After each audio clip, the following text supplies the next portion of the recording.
31개의 역대급 난장은 이미 사전 인터뷰에서 옥순의 출연 신청서를 보면 예견되었던 것이 아니었을까. 불현듯 사전 인터뷰에서 옥순이 스스로를 어떻게 남 PD에게 설명했는지 궁금해졌다.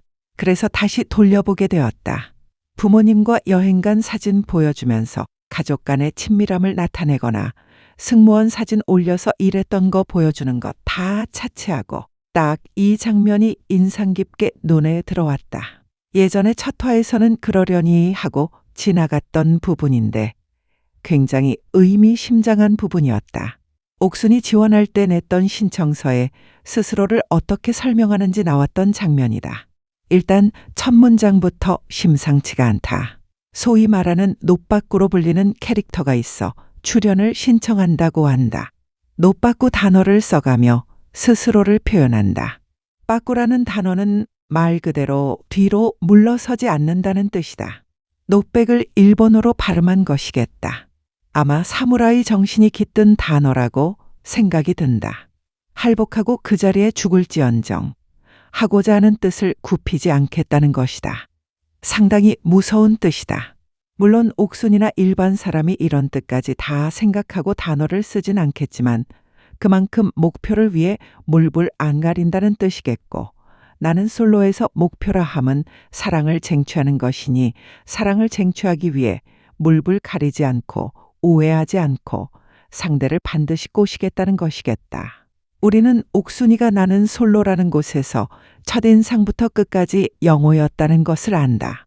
어떻게 보면 한 놈만 패으니 노빠꾸 정신이라면 노빠꾸 정신이라고는 할 수 있어도 여러 사람들과 영호 한 명을 두고 경쟁에 붙었어야만 진짜 제대로 발휘되는 것이 아니었나 싶은 생각이 든다.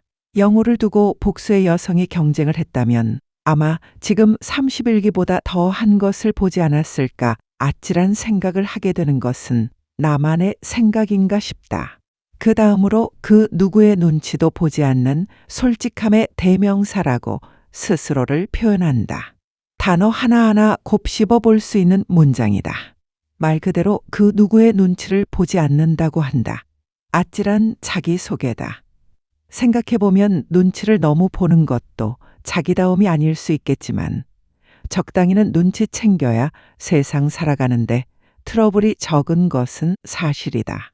왜냐하면 세상 모든 사람이 나 같을 순 없기에 다름을 눈치채면서 이해해야 하는 부분이 하루만 따져도 아침에 눈 뜨고 저녁에 눈 감는 순간까지 수도 없이 일어난다. 그런데 그 누구의 눈치도 보지 않는다고 한다면 직장 생활만 생각해봐도 머리가 지끈거린다. 조직 생활에 그 누구의 눈치를 안 보는 직원 한 명이 나머지에게 얼마나 피곤함을 주는지는 직장 생활을 하는 분들이라면 크고 작게 한 번쯤은 경험했을 일이다.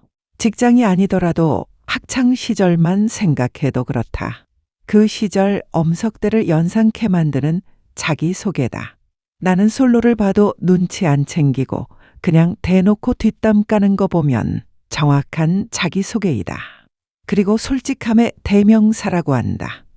나는 솔로 여성 출연자들 보면 솔직함이라는 단어를 본인 장점처럼 얘기하는 사람들 많이 있었다.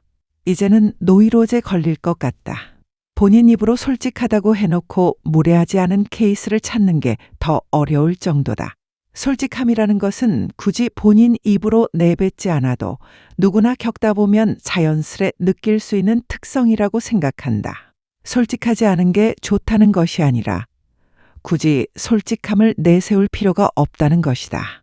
그럼 다른 사람은 솔직하지 않은 위선자들만 있다는 것인가? 나는 착하다. 나는 멋지다. 우리 집은 화목하다. 맨날 내 입으로 얘기해봤자 의미 없다. 남이 그렇다고 인정해줘야 비로소 솔직하고 착하고 멋진 것이다. 그 다음은 사무실 끝에서 웃으면 반대편에서도 다 들린다고 한다. 참 할 말이 없다. 본인도 본인 목청과 울림통이 크다는 걸 인지하는 사람이다. 그런데 아랑곳하지 않는 것이겠다. 본인이 인지를 하면 입도 가리고 조심하려고 하는 게 보통의 인간이다. 역시 보통의 인간이 아닌 것이다. 그러나 본인의 웃음소리가 보이지 않는 곳에서도 웃음소리가 들리는 것은 양반이다. 남 뒷담 까는 것마저도 보이지 않는 곳에서 들리게 하는 것이 진짜 문제이겠다. 그냥 총체적 난국이라고 보면 되겠다. 다음으로 사람을 좋아해요. 댕댕이인데 가끔 물어요 라고 한다. 이 문장에서는 가끔 문다는 표현이 참 와닿았다. 평소에는 안 무는데 가끔 문단다. 원래 개가 안 물다가 가끔 문다. 이것은 수틀리면 상대방을 그냥 작사를 내놓는다는 소리로 들린다. 옥순과 상철이 3일차 아침에 얘기를 하고 옥순이 쫄래쫄래 영호한테 가서 상철과 했던 얘기를 하면서 상철이 지금은 그 안에서 본인에게 다 맞춰주듯이 얘기를 해도 밖에서는 상철이 본인 텐션 나올 것 같은데 그러면 본인은 지지 않고 맞서 싸운다고 했다. 그냥 이 말이 그 말이다. 그냥 수틀리면 싸운다고부터 한다. 서로 대화를 하면서 오해를 푼다고 얘기하는 것이 일반적인 사람의 사고다. 싸울 것부터 생각하는 옥순 씨였다.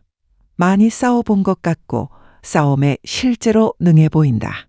상대의 약점을 귀신같이 파악하고 그곳을 파고들어 무너뜨리는 동물적 감각이 있는 사람이다. 마지막 날 옥순이 영숙 보고 순자의 프로포즈를 받은 경수의 감정선을 무너뜨리라고 하는 것에서도 딱 드러난다. 타고난 파이터다. 한두 번 싸워본 솜씨가 아니다. 이게 남 일이 아니라 본인 일이었다면 어땠을지 생각만 해도 끔찍하다. 그냥 피하는 게 상책이다.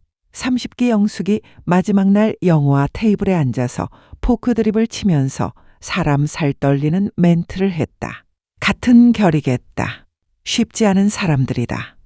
첫 화에서부터 옥순이 스스로를 어떻게 설명하는지를 지금 보면 신기하게 다 들어맞는 이야기라서 어쩌면 제작진이 복선을 그때부터 깔았던 것은 아니었을까 생각해 본다.